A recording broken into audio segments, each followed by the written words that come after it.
Sejam muito bem-vindos a mais um No Mérito, o podcast do curso de Direito da Uniderp. Eu sou o Rafael Sampaio, estou aqui com o Everton Bellinati, meu amigo Everton. E aí? Rafa, meu diretor, meu escritor, aqui, roteirista, faz tudo aqui. O Everton só vem para seguir o roteiro. Para seguir o roteiro, não tem. Primeira coisa que eu cheguei.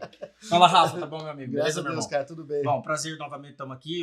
Hoje, nova gravação do podcast No Mérito. Como sempre, vamos agradecer aí a nossa reitoria da Uniderp, que nos proporciona isso, né? Ao nosso coordenador do curso de Direito, o professor Caio, grande Caio, né? Nosso mestre da coordenação, que nos aí orienta. Tá devendo uma visita aqui, já cobrei ele esses dias, viu? Tá, cobrei ele. Porque ele deveria ter sido até o inaugural, né? Mas ele não quer, fazendo. Verdade. Tá, mas eu já cobrei ele já. Então, aí, o Caio, né? Vamos comparecer. E também o pessoal da comunicação, né? O curso de comunicação que faz tudo isso acontecer, né, Rafa? Sem eles, é o que a gente sempre brinca. Eu e o Rafael, o professor Rafael, a gente vem aqui para brincar, né? Dar risada, então vocês assistem papo, o podcast, fácil. Bate-papo é fácil. O duro é montar tudo isso aqui e fazer acontecer. Então, primeiros agradecimentos. E hoje, Rafa, sexta-feira, nós temos um ilustre aí concurseiro primeiro, né? Exatamente. E doutor na área, e uma área que às vezes não é muito conhecida do direito, não dá tempo às vezes de falar para os nossos alunos, mas que vai aqui ter muita dica de concurso e, né, de falar um pouco da carreira dele. É isso aí, nós estamos aqui hoje com o Matheus Miranda, que traçou aí uma história dentro dos concursos, né, Matheus? Bacana. E hoje é procurador do Tribunal de Contas, então, fazendo parte, como você falou aqui pra gente, do Ministério Público de Contas, né? Matheus, seja muito bem-vindo, muito obrigado por você ter cedido seu tempo pra gente, tá? Fala um pouquinho, cara, de você, da sua carreira aí, conta um pouquinho pra gente aí. Bom dia, Rafa, bom dia, Everton, tudo bem? Obrigado pelo convite, primeiramente. Olha, falar um pouco da minha carreira enquanto concurseiro é algo que muito me alegra, porque hoje é um período de desfrutar, mas foi muito difícil, né? Por muito tempo. Eu, como vocês, eu comecei, logo depois de formado, eu tinha a intenção de ser advogado. Eu sempre brinco que na minha última aula de faculdade, 5º ano, dezembro de 2014, o professor levanta a mão, quem aqui vai fazer concurso? Eu acho que 90% da sala levantou a mão, menos eu. Eu tinha convicção de que eu queria ser advogado. Isso é interessante, porque mostra que a gente é capaz de mudar de ideia, se for o caso, se precisar. E eu advoguei 2 anos. Eu sou do interior do estado, eu sou de Jardim. Voltei para Jardim, advoguei. Garden City. Quem bebe a água do Miranda não esquece. Essa é a brincadeira. Voltei para Jardim, advoguei 2015, 2016. Foi uma experiência muito interessante. A atividade da advocacia é muito prazerosa e é uma atividade que exige muita vocação. Então é muito interessante trabalhar no dia a dia da advocacia. E essa advocacia você exerceu lá no interior? Eu exerci no interior. Lá em famoso Jardim, clínico ali geral. na região. Clínico geral. É o que começa, é aquilo lá. Vamos lá, o que tem para hoje? Trabalhista, civil, né? Criminal. A porta do escritório estava aberta, não tinha secretário. Esse é o minha irmã advogada também. E eu brinco que quando alguém entrava no escritório, eu mesmo saía da minha sala, abria a porta, oferecia uma água, oferecia um café. Sim, essa é a advocacia raiz, né, que a gente brinca. E foi uma experiência muito importante. Em 2016, eu recebi uma proposta para assessorar no Tribunal de Contas. Foi quando eu conheci o Tribunal de Contas, até então eu não conhecia.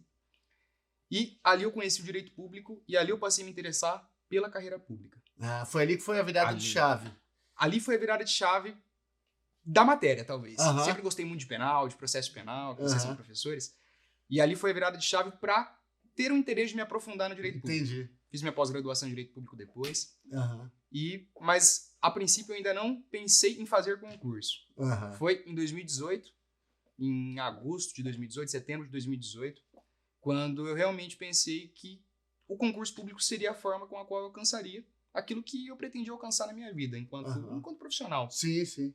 E eu lembro que, não lembro exatamente se é agosto ou setembro, eu queria ter essa lembrança. Eu tomei a decisão de sentar para estudar e parei dia 2 de fevereiro de 2024, quando eu me preparei para a prova oral do Ministério Público de Contas, que é o cargo que eu ocupo hoje, que era no dia seguinte.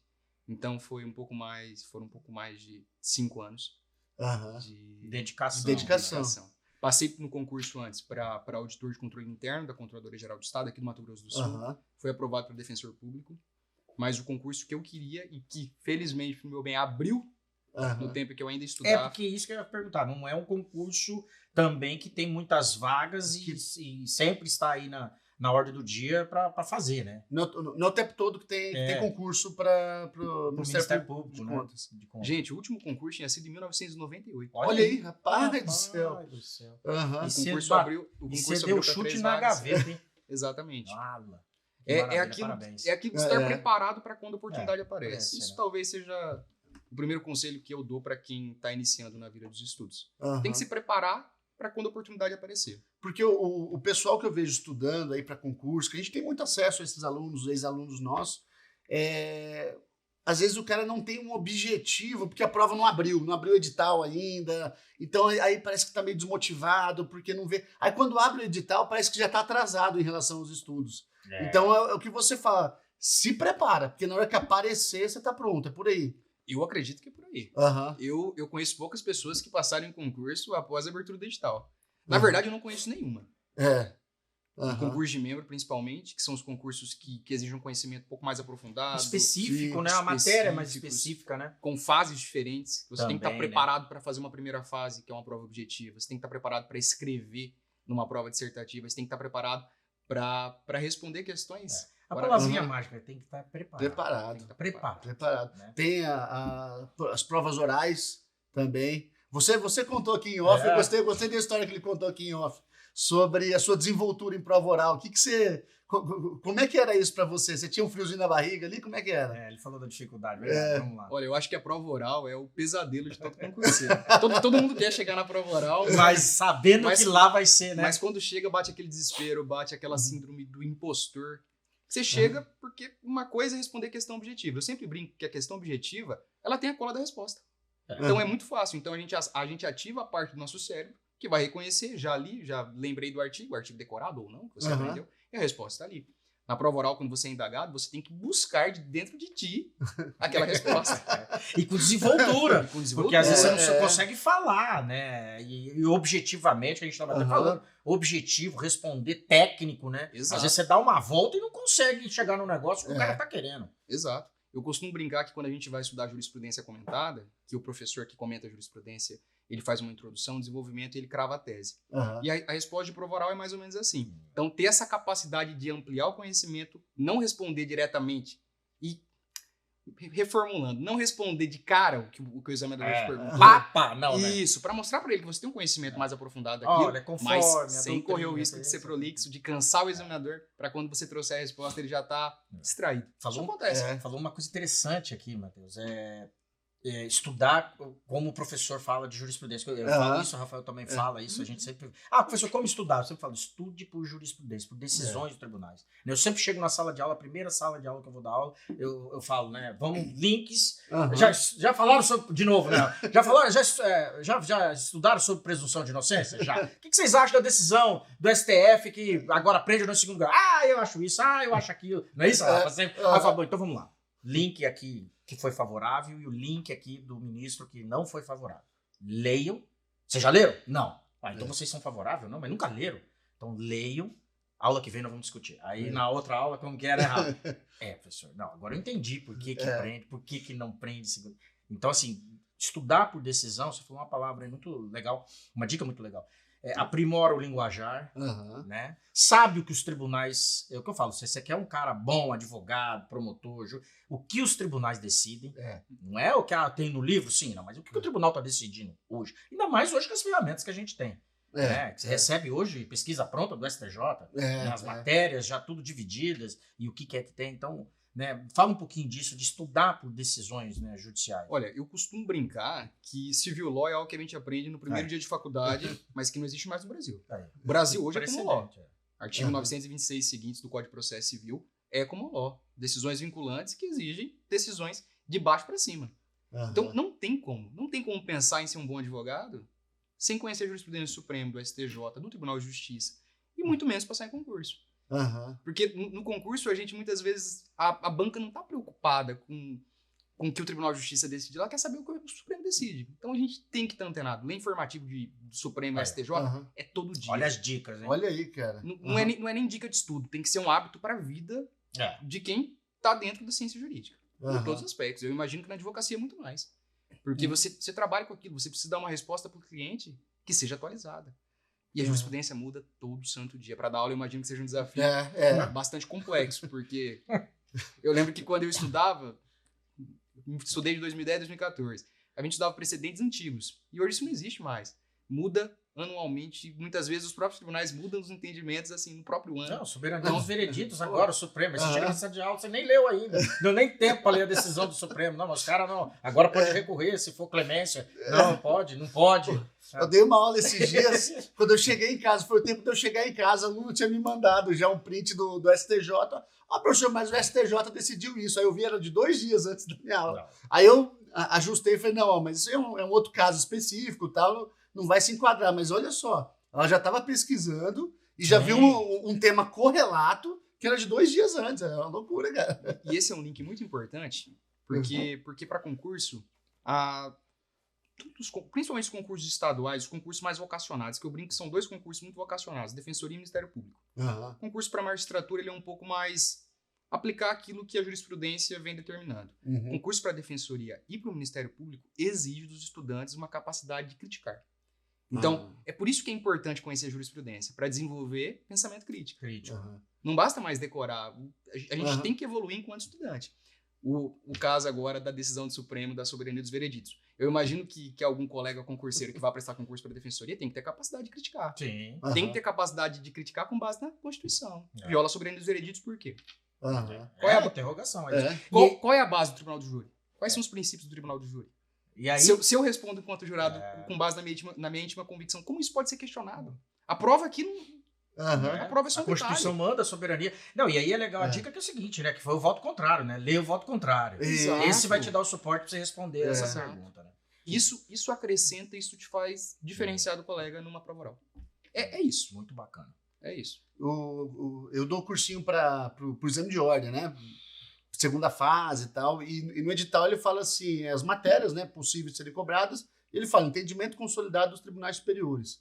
E é uma coisa que eu já, a primeira aula, a mesma coisa, tá aqui os links, vocês vão acessar isso aqui, todo dia vocês vão receber jurisprudências, você vai começar a se familiarizar com os termos, quando você começa a ver uma decisão, fala, eu já sei o que ele tá falando aqui, o que ele vai falar, porque hoje em dia a prova da ordem, que eu tô próximo, eu posso falar um pouco, cara, é jurisprudência.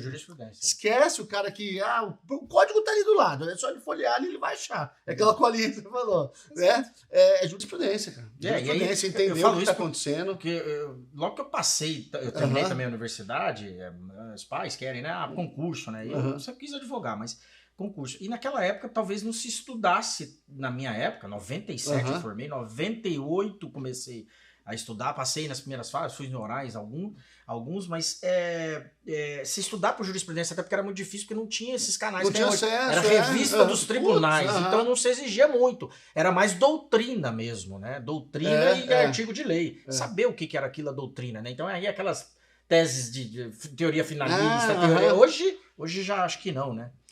A jurisprudência eu imagino que seja aquilo que a doutrina trazia de jurisprudência. Isso.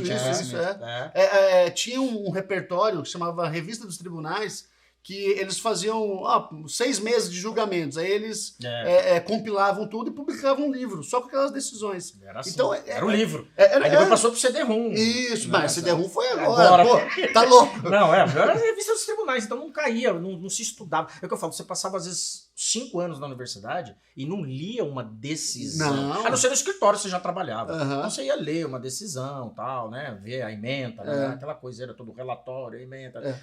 Então, assim, hoje é praticamente impossível, né? O aluno passar 5 anos, ou estudante para concurso, o concurseiro, não ler decisões com toda a ferramenta que nós temos. Tá louco. E Matheus, como que é a rotina, de um concurseiro? Porque, pelo que você falou, você já trabalhava no Tribunal de Contas e você ainda tinha que manter uma rotina de estudo.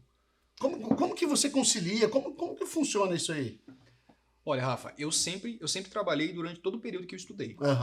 E particularmente, eu brinco com os meus amigos que eu não conseguiria estudar sem estar trabalhando. Eu acho que aquilo seria um pouco enlouquecedor até, porque os meus colegas que estudam, eu imagino que a pressão que eles colocam em si e a própria pressão que a sociedade coloca neles é muito maior. A gente tem o escuro de estar trabalhando. Então, um dia que tá ruim, que eu falo, olha, hoje eu vou estudar 1 ou 2 horas só, e tá ótimo, é o que dá para hoje. A gente tem esse escudo de ter um trabalho, de ter um sustento, de ser independente. A pessoa que está estudando pura e simplesmente, eu imagino que é muito mais difícil. Então a gente tem que valorizar essas pessoas, porque a pressão psicológica é maior. Mas eu sempre busquei ter uma rotina de estudar todos os dias. O meu objetivo comigo era estudar todos os dias, no máximo que eu conseguisse. Eu nunca estipulei hora, eu nunca cronometrei tempo. Sempre gostei de estudar, por exemplo, 2 matérias por dia, porque eu acho que é interessante para dar uma estimulada na nossa capacidade de aprendizado. Então, nos dias bons, eu já estudei 10 horas por dia. Mas na grande maioria dos dias, não são tão bons. Então, a gente tem que fazer o que dá. E, principalmente, tem que ter o compromisso em fazer. Nem que seja pouco, né? O estudo, ele é negociável. A rotina, né? É negociável. Você, Everton, você não pode ligar aqui no Uniderp e falar, hoje eu não vou dar aula porque eu não quero. Você tem seu compromisso. Você não pode deixar numa audiência. A pessoa tem que encarar a vida de concurso como uma profissão. Esse é o primeiro passo para o sucesso.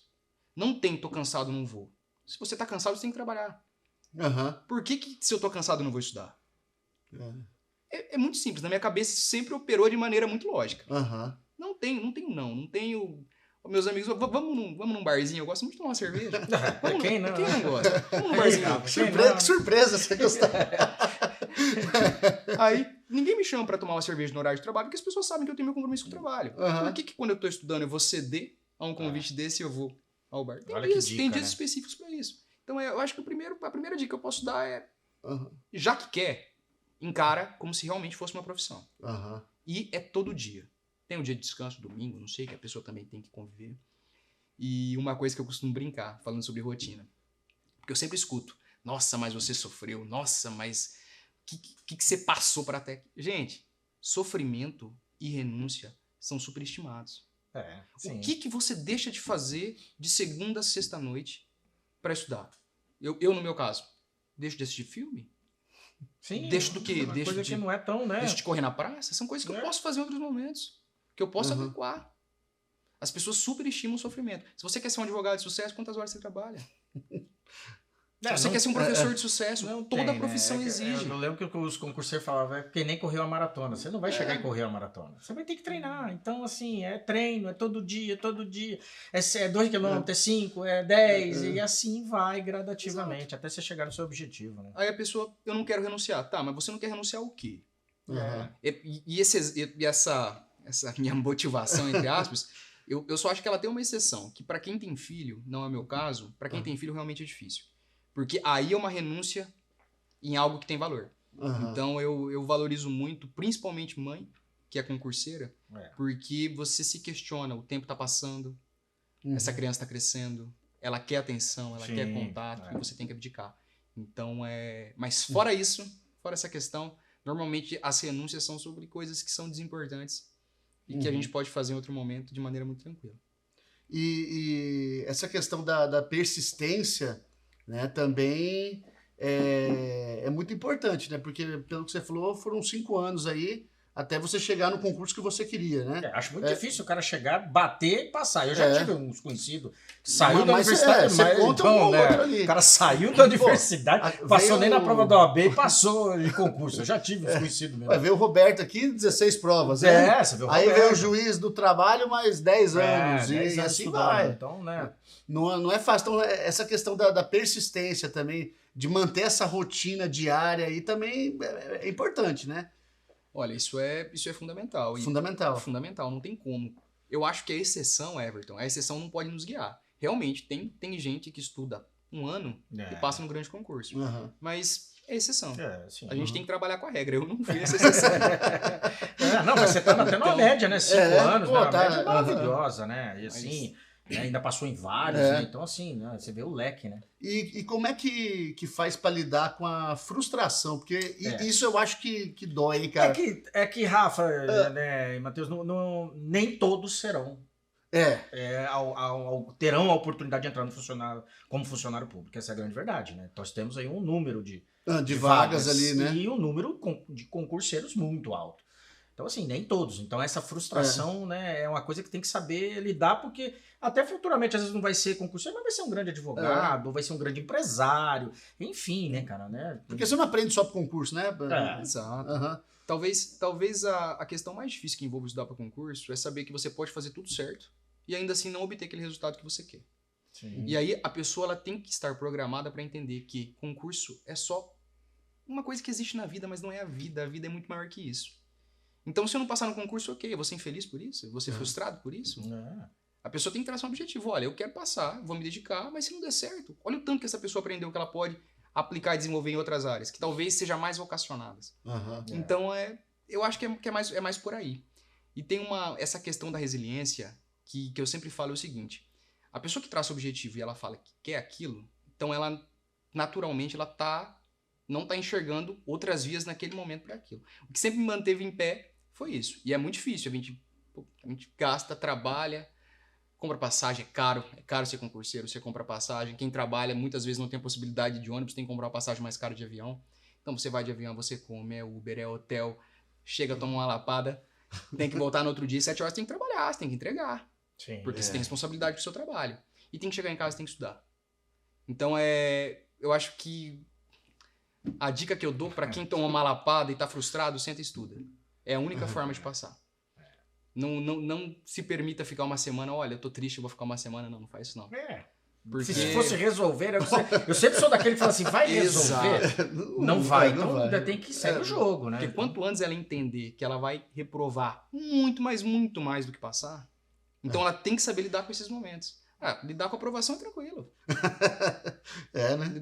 Lidar com a aprovação não te transforma em nada. Olha que dica, né? O que te transforma é lidar com frustração. É assim na vida.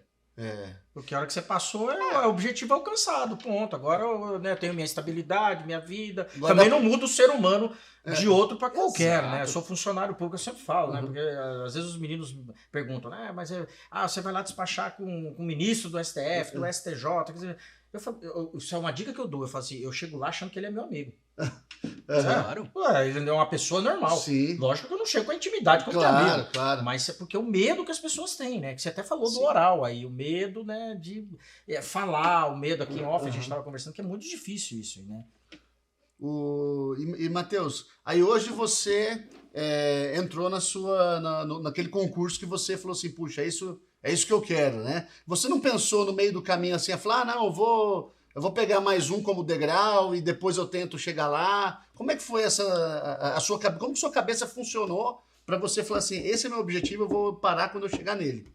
Rafa, eu sei que existem pessoas que desde o começo do estudo para concurso elas têm uma vocação. Mas eu também acredito que a maioria não é. E não tem problema não ser. Eu sempre fui apaixonado pelo direito.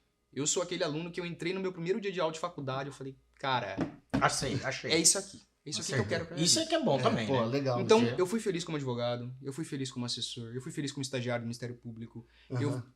Estudando para concurso, eu fui feliz no concurso de auditor, que não era nem vinculado a direito, ele era um concurso para curso superior. Mas eu fui feliz com isso porque eu trazia conceitos do direito. Quando eu estudei para a prova da defensoria, eu nunca tinha pensado em ser defensor público. E aí acabou sendo um concurso que se alastrou, ele demorou um pouco mais do que a gente esperava. E com a prova de tribuna, que é uma prova de defesa no júri, exige uma vocação. Você tem que se ver na qualidade de um defensor para poder defender o seu assistido. Sim, né? Até porque só um parênteses, é o que os alunos falam, né? Eu falo, não, mas eu não gosto de falar, professor. Não, mas você vai ser promotor ou promotora lá na cidade do interior. Aí você vai chegar no júri, vão te escalar, não sei falar. Aí você vai pegar um senhor lá de 70 anos de advocacia, vai moer você no júri. Aí eles dão risada. Falo, mas o que vai acontecer? E o próprio advogado, quando ele vai despachar com o juiz. Ele tem que ter habilidade para raciocinar e explicar qual é a tese, o que ele precisa. Falar é algo que a gente tem que perder o medo. Para mim sempre foi muito difícil, mas a gente vai levando. E voltando para a pergunta, o que eu quero dizer é o seguinte, que aquele que gosta do direito, ele vai gostar de tudo aquilo que ele faz. E eu tenho uma teoria, um mantra que eu levo para minha vida que é, a gente gosta de tudo aquilo que a gente faz bem. Então se a gente começa a fazer algo e a gente começa a aprender a fazer bem aquela coisa, naturalmente a gente vai gostar daquilo. Isso serve para tudo. Eu, quando entrei para ser assessor no Tribunal de Contas, eu falei, meu Deus, lei de licitações e contratos, nunca vi na faculdade. Hoje é a lei que eu mais acesso, que eu acesso todos os dias. Parte previdenciária, também. Penal, processo penal, que era algo que eu falava, com isso eu vou trabalhar. Acabou não sendo o meu futuro. E tudo bem. A gente tem que ser desprendido, a gente tem que estar sempre disposto a aprender. E tudo é capaz de ser aprendido. Sim, tudo, né? tudo. O ser humano humano disposto, ele aprende qualquer coisa. Interessante, porra, né? Bom demais, né, Não, cara? pô, tá sendo uma aula aqui, viu, moçada? Uma aula. E sua carreira hoje, cara? Vamos falar um pouquinho da agora sua carreira. Pô, ser passou no procurador, concurso, né? Sou entrou... procurador, né? Como é que é, cara? O que o procurador faz no Tribunal de Contas? Como que é essa funciona organização, isso aí? o organograma, Explica como pra funciona? gente aí.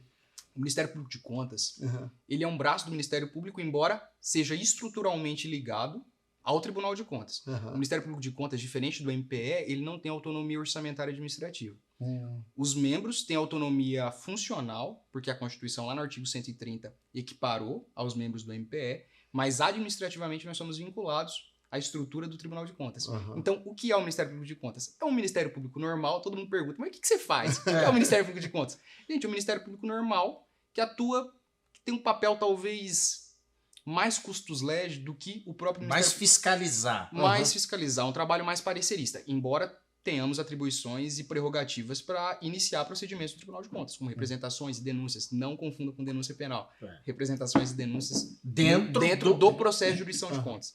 E é até complexo falar isso porque o próprio processo de jurisdição de contas, ele é algo sui generis, ele não é aquele processo administrativo que a gente aprende do PAD na Uhum. faculdade, e ele também não é um processo judicial naturalmente, porque ele tem um cunho administrativo. Mas com suas garantias constitucionais. Totais. Ele é o processo administrativo que mais se aproxima de um processo judicial.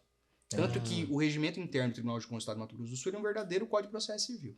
Uhum. É isso que eu ia falar. E aí o que, para os meninos, né? É bom, é o que comanda isso tudo é o regimento É o interno. regimento interno. É a lei Junto, óbvio, Isso. com um código de processo penal ou processo civil, quando faltar alguma norma. Exato, exato. A aplicação subsidiária É. nos processos de jurisdição de contas é o Código de Processo Civil. Porém, a gente não pode esquecer que é um direito sancionador. O Tribunal de Sim. Contas aplica multa, determina ressarcimento de valores. Então a gente traz muitos conceitos do direito penal. Não tem como contraditório, ampla defesa. Contraditório que bacana. efetivo é uma coisa que a gente sempre... Porque eu sempre brinco com o pessoal da equipe. Gente, contraditório efetivo. Ele foi intimado disso.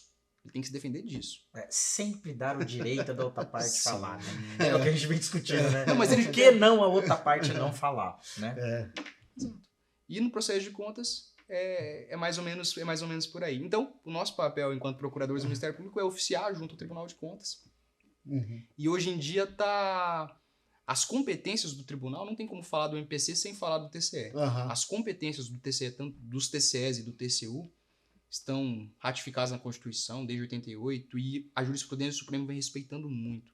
Inclusive quanto às possibilidades de o Tribunal de Contas decretar indisponibilidade de bens, Uhum. bloqueio de valores de conta corrente de pessoa física que causou dano ao erário. Ah, Então, Sim. acabou se tornando um mecanismo muito forte de Aham. atuação para proteger o patrimônio público. Né? Aham.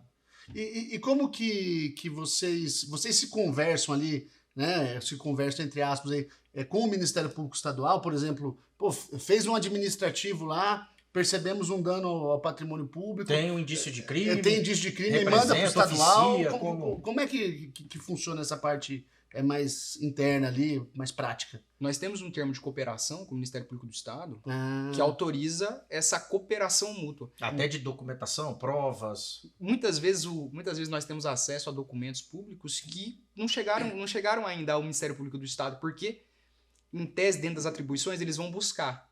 Aham. Dentro das atribuições do Tribunal de Contas, o jurisdicionário tem que encaminhar. Então a Sim. gente acaba ficando sabendo, muitas vezes, mais cedo aham. Sim. do acesso desses documentos. Então, a gente, dentro das nossas atribuições, a gente toca a parte que nos compete e encaminha para o Ministério Público para apurar eventual ato de improbidade, Aham. para apurar eventual prática criminosa.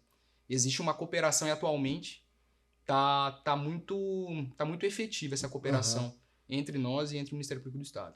Pô, que legal, Não, cara. bacana. Pô, bacana. Pô, e, Matheus, nosso tempo ele é Não, limitado, infelizmente. Agora que chegou no Tribunal de Contas, que é o que eu gosto, A é gente- que é também muito importante a carreira de concurso. Você vê, né, cara? Aham. Aqui já é o brilho do Matheus, né, É. o sucesso como procurador, né, cara? Né, mas É. lá atrás ninguém vê, né? Esse É. E aí a gente marca um dia pra vir falar só sobre o Tribunal de Contas. Já Contas, pensou? não, é porque o Ministério foco Público também era de Contas, mais é, o concurseiros hoje. É, pô, Mas- beleza. Mas, ó, obrigado. E assim, os nossos alunos que estão assistindo a gente aí, queria que você deixasse uma mensagem final aí pro cara que tá pensando em concurso. Passa essa ideia pra eles aí. Apesar de já ter passado muita coisa, né? Mas é só essa mensagenzinha final aí pra eles. Gente, primeiro eu queria agradecer a vocês pelo bate-papo, foi muito bom. Como eu estava dizendo no início, eu me propus a nunca dizer não para quando as pessoas me convidam a falar, porque eu fazia isso por medo, né? Então, Sim, mas disse não vou mais ter medo. Mas seu conhecimento tem que ser propagado. Não, e se ficar ruim, ficou ruim, a gente vai Não, lidando com isso aí. Parabéns. Então, obrigado pelo convite. Quando quiserem, estou à disposição. Meus colegas também, tenho certeza que se quiserem bater um papo com eles, eles estão à disposição também. E é isso. Em relação aos concurseiros, decidam e façam. Não fiquem se perguntando do que eu estou renunciando, porque a renúncia é muito pequena. Aquilo que a gente obtém quando alcança algo, não só para concurso, para qualquer campo do direito, é muito prazeroso. É muito gostoso planejar um objetivo e conquistar. E aqueles filmes que você deixou de assistir para estudar? Tá assistindo já? Já botou em dia? Tô em dia agora com todos os streams. Isso aí, cara. Parabéns, Matheus, parabéns, cara, pela sua carreira aí, brilhante aí. Obrigado. Tudo de bom, cara. E aos nossos alunos aí, um grande abraço aí, até o próximo. Abraço, pessoal, abraço.